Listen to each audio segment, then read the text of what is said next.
Hello and welcome to the Technical Team's Tech Talk. This is episode 5 now.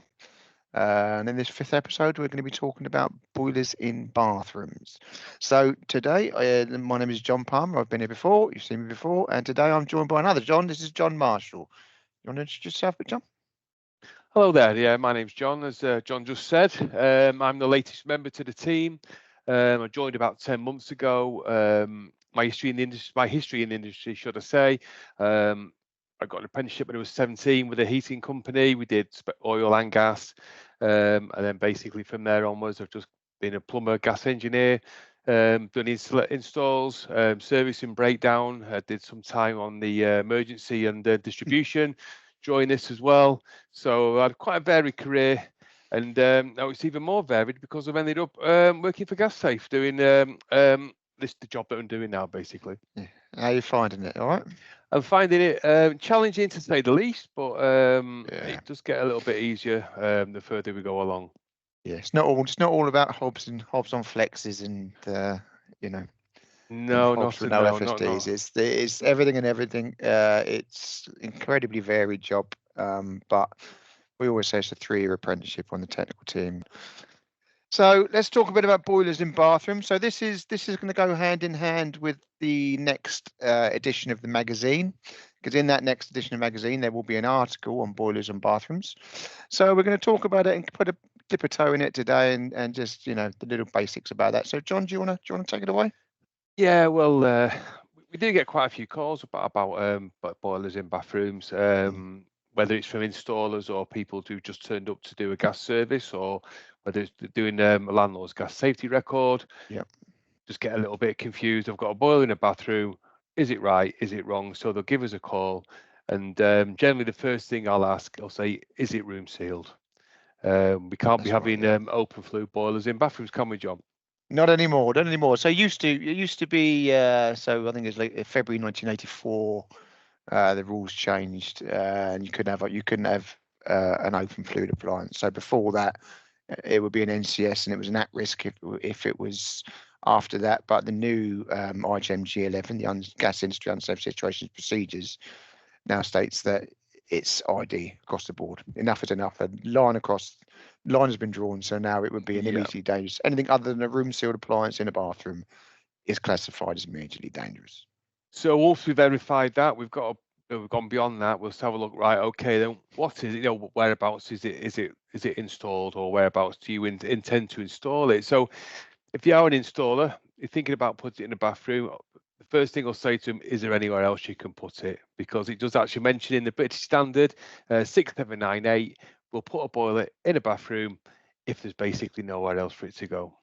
Yes, it's kind of last resort, isn't it? It's the last resort. You shouldn't put it in there unless if there's anywhere else to go. But it is a viable option, obviously. So if it is going to go in the bathroom, what sort of what are they got to watch out for, John? Right. Well, basically, we're going to think about the zones and the zonal areas of this bathroom, and then where it can be. And these zones are all basically linked to an IP rating, which will be given by an appliance. So we think of a zone 0, that'll be inside the bath. Obviously, it's not going to go in there. Zone 1 will be above the bath, where the shower is, and then zone 2 will be up to 600 mil to the side of the bath. Okay. Now, zone 2 will be the nearest place you could actually fit that appliance, providing zone 2 will be allowed as part of the manufacturer's instructions. Okay, and it's all down to that IPX rating, isn't it? Or the IP rating, which is about water being sprayed on it. It's down to the IP rating, the electrical restrictions as well, the safety when it comes down to electricity. And the RCDs, obviously, it would need to be RCD protected. Yeah, it needs to be RCD protected. You can't have switches in bathrooms. That's why you've got to have pull cords and things like that. So there's lots of restrictions to be able to put a boiler in a bathroom. So which is why they sort of say it's your last port of call, because it's not going to be an easy option. I mean, it used to be that you used to have to put it in a lockable cupboard. Many a boiler above a bath in a lockable cupboard, but we don't really recommend that anymore. It's not in the standard anymore. So no, it wouldn't be ideal. It wouldn't be ideal. I mean, so there's not really much you can say about a boiler in a bathroom other than realistically. So what we're looking at is Your last sort of port call is where it should go. Yeah. If you are in there, make sure it's in the right zones as per its IP rating, which will be coming from the manufacturers. Yep. And make sure that any electrical switches that serve a boiler in a bathroom are RCD protected. That's basically all. That's all the information we can really give them. It's mainly electrical restrictions, because obviously water and electric don't really mix too well. Really don't mix. No. And that's basically all we give. Like I say, like John mentioned a second ago, all this is going to come out in the next edition of the magazine. There'll be a full article on it as well. So, yeah, maybe. And also, if you do need some more information, it's in Technical Bulletin 119.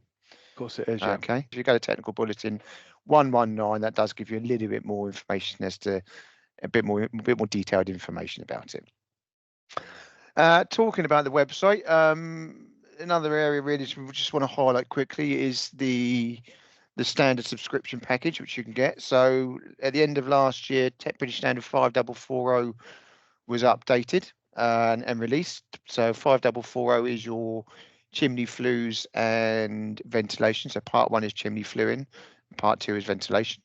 They were updated. There's 2 new industry standard updates concerning that, which is, I think, is ISU 121 for part 1 and 122 for part 2, I think it is. So they are in the standard subscription. So there's a set fee for if you've got less than 10 engineers in the business, then you can do this. You can subscribe to the standard subscription pack. It's about £100 a year, but that gives you access to about 90 of the most used and the most important documents that we use, the standards. So they're domestic, non-domestic, natural gas and LPG. It's a pretty handy tool to have. Obviously, in the technical team, when we take a call, it's the standards that we reference. So it's certainly a useful thing to have. I understand it's not for everyone, but if you're interested in that, then like I say, you can either give customer services a ring and they can help you out, or if you log on to the engineers area of the Gas Safe Register website, if you go down to the bottom of that, it does talk about the standard subscription. Other stuff coming up. Hopefully, we're going to be at the Installer Live show again this year. We've done the last couple. That's in June at the NEC. So if you're there, come and see us. Come for a chat. Ask us some questions. Steal some pens and pencils. Freebies. That's what I guess everyone loves a freebie.